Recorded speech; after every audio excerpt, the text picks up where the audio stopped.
In the history of American crime, few cases have generated as much controversy, outrage, and heated debate as what happened to two young people in Knoxville over the course of 4 horrific days in January 2007.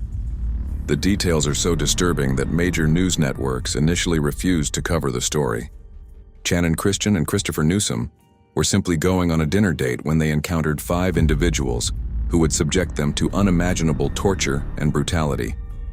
What you're about to learn will challenge everything you think you know about this case and reveal why the truth was almost buried forever.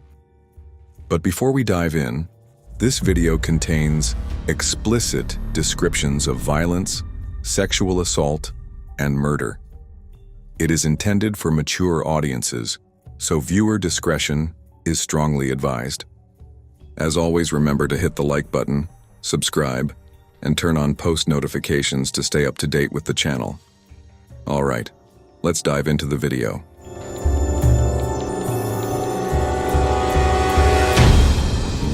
Channon Christian was 21 years old, a sociology major at the University of Tennessee.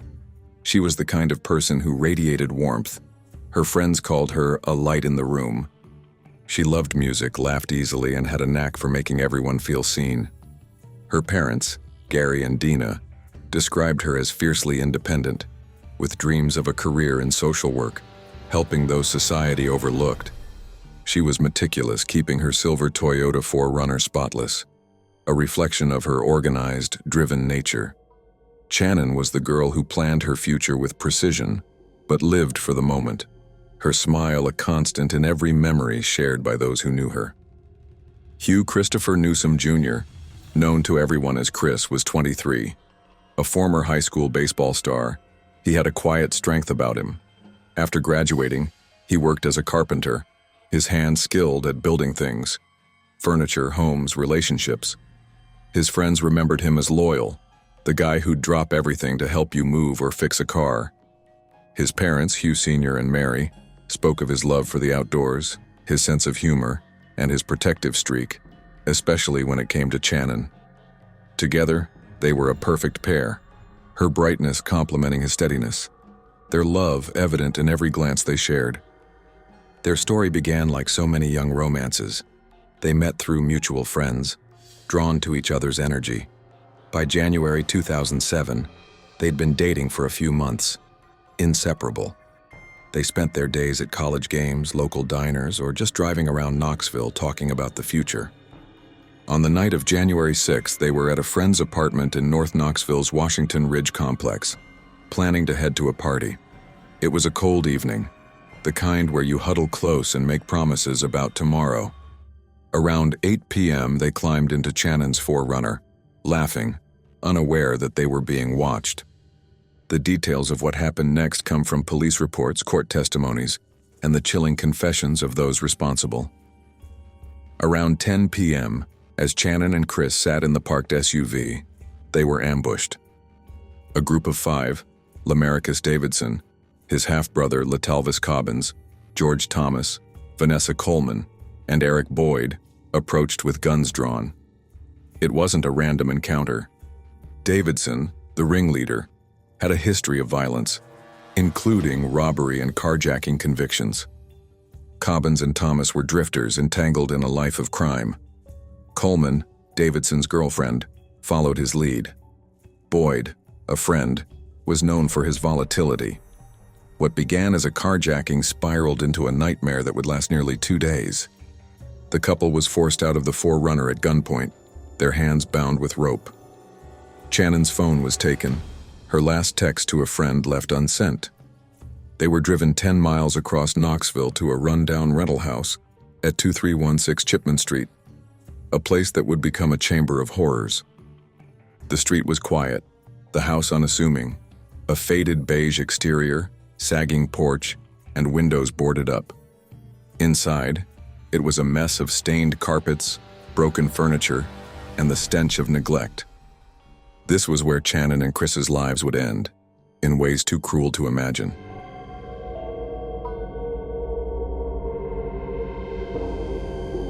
The Chipman Street house was a trap, a place where evil took root. What happened inside those walls over the next 24 hours is documented in court records, medical examiner reports, and the perpetrator's own words.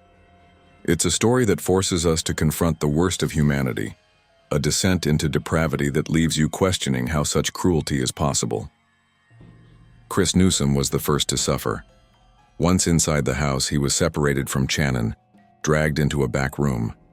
His wrists and ankles were bound with electrical cord, his mouth gagged with a rag. The group, led by Davidson, with Cobbins and Thomas participating, began their assault. According to testimony, Chris was assaulted repeatedly, sodomized with such force that his lower body suffered severe internal trauma. The medical examiner later noted tearing and bruising in his anal region, injuries so extensive they indicated prolonged and violent assault. He was beaten, his face and torso covered in contusions, his lips split from punches. Blood stained the floor, the walls, his clothes. The torture lasted hours. Chris, still conscious, was blindfolded with a bandana. At some point, the group decided he was a liability. Around 2 a.m. on January 7th, they forced him into the back of Channon's stolen 4Runner. They drove to a desolate set of railroad tracks near the house, a place where the city's hum faded into silence. There, Chris was shot, once in the neck, once in the back. The bullets tore through muscle and bone, killing him instantly. But the cruelty didn't end there. They doused his body in gasoline, the smell of fuel mixing with the cold January air. A match was struck and flames engulfed him. His body was left charred, unrecognizable, discovered later that day by a railroad worker who thought he'd stumbled on a pile of burning trash. Channon's ordeal was even more prolonged, a nightmare that stretched into the morning. She was taken to a bedroom, her hands and feet bound with strips of fabric torn from a curtain. The group, Davidson, Cobbins, and Thomas, took turns assaulting her. Court records describe the assaults in excruciating detail: vaginal, anal, and oral rape, repeated over hours.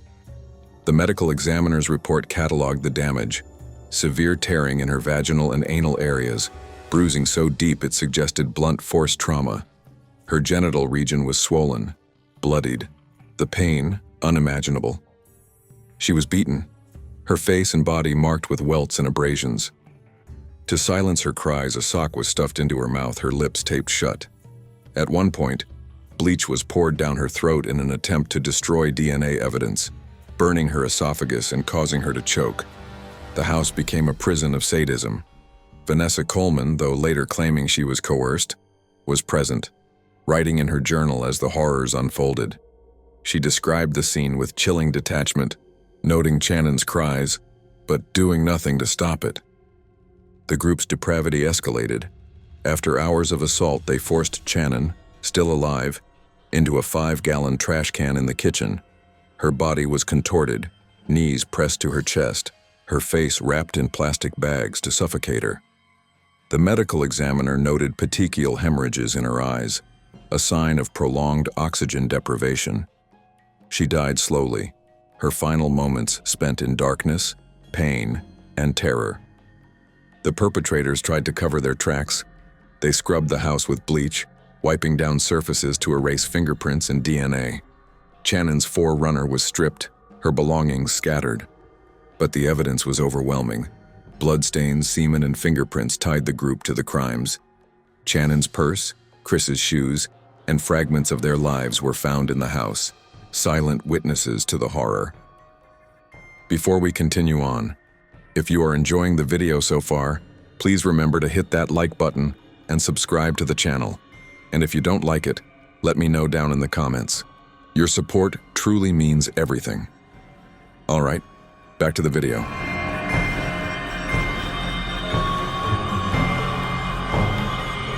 On January 9, 2007, police received a tip from a neighbor who noticed suspicious activity at 2316 Chipman Street.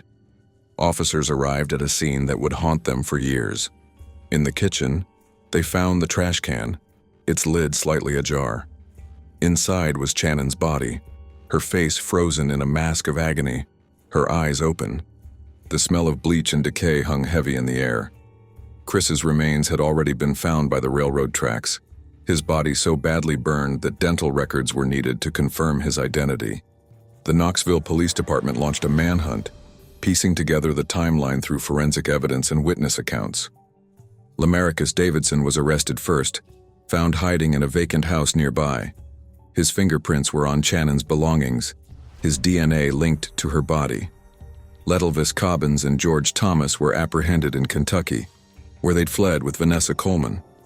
Eric Boyd, initially charged as an accessory, was later tied to the murders through additional evidence.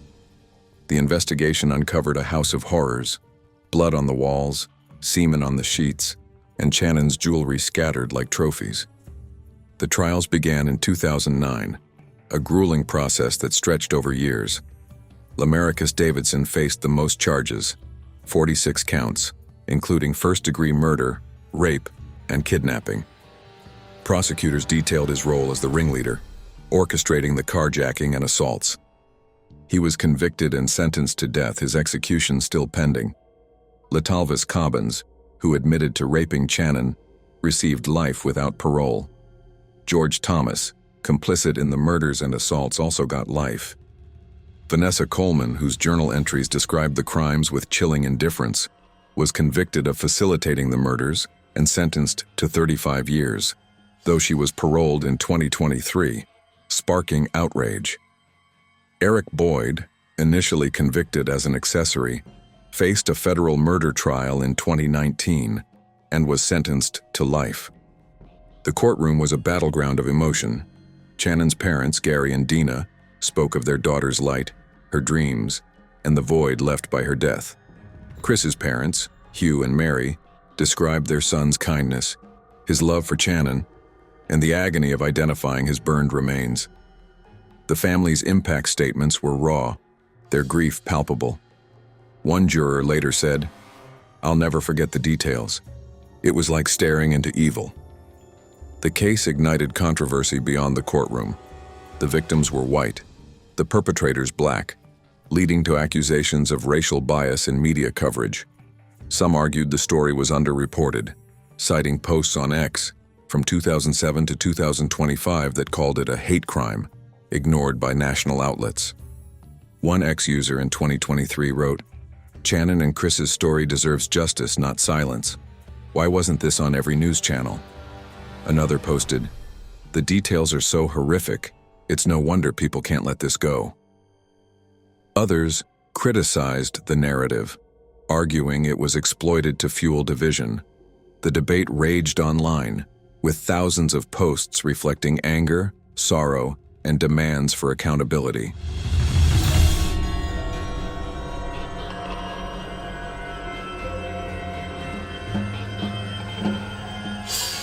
The Knoxville horror isn't just a true crime case, it's a wound that refuses to heal. Channon Christian and Christopher Newsom were more than victims. They were a daughter, a son, a friend, a partner. Their families established memorials in their honor, a scholarship fund in Channon's name, a baseball tournament for Chris. Thank you so much for watching. If you enjoyed this video and want to see more, then check out these videos on the screen now. If you have a topic suggestion, please send it to the email in the description. And as always, remember to like, comment, share the video, and subscribe to our channel.